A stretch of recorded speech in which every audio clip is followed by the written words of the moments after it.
वृंदावन में श्री कृष्ण जी की एक अनन्य भक्त रहती थी। उनका नाम कांताबाई था।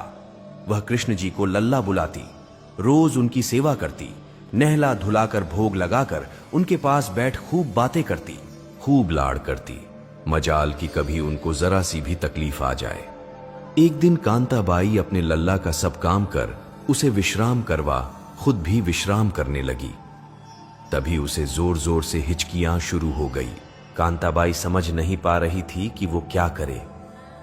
कांता खुद से ही इतनी बेचैन हो गई कि उसे कुछ भी सूझ नहीं रहा था। तभी कांताबाई की पुत्री घर आ गई। उसकी शादी पास वाले गांव में ही की थी, सो अक्सर कांताबाई की बेटी अपनी मां को देखने आती थी। बेटी के आते ही कांताबाई की हिचकियां बंद हो गई। उसको बहुत आराम मिला। कांताबाई ने सारी बात अपनी बेटी को बताई कि कैसे वो हिचकियों से परेशान हुई थी।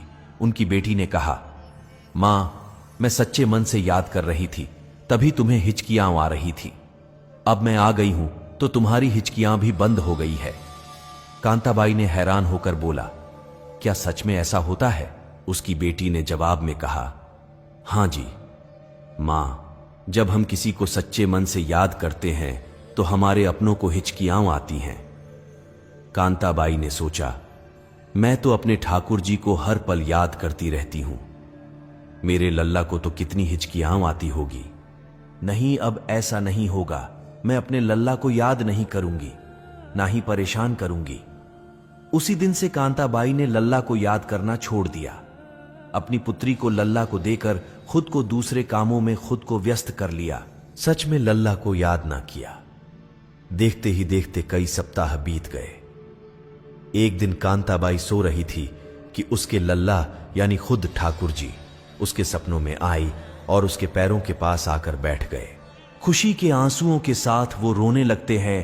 कांताबाई जी उठ जाती है और प्रभु को प्रणाम करती है। मेरे लल्ला, मेरे प्रभु, आप तो उनको भी नहीं मिलते जो समाधि लगाकर ध्यान लगाते हैं, तो फिर मुझ पापिन को कैसे साक्षात आपके दर्शन हो गए, जबकि अब तो मैं आपको याद भी नहीं करती।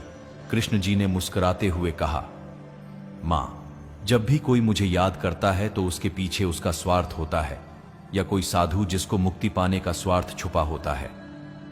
लेकिन धन्य हो मां तुम, जिसने ये सोचकर याद करना छोड़ दिया कि मेरे लल्ला को हिचकियां आती होगी।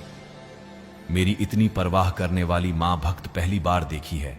उन्होंने कांताबाई को वैकुंठ में स्थान पाने का आशीष दिया। ठाकुर जी केवल आपके प्रेम और भाव के भूखे होते हैं।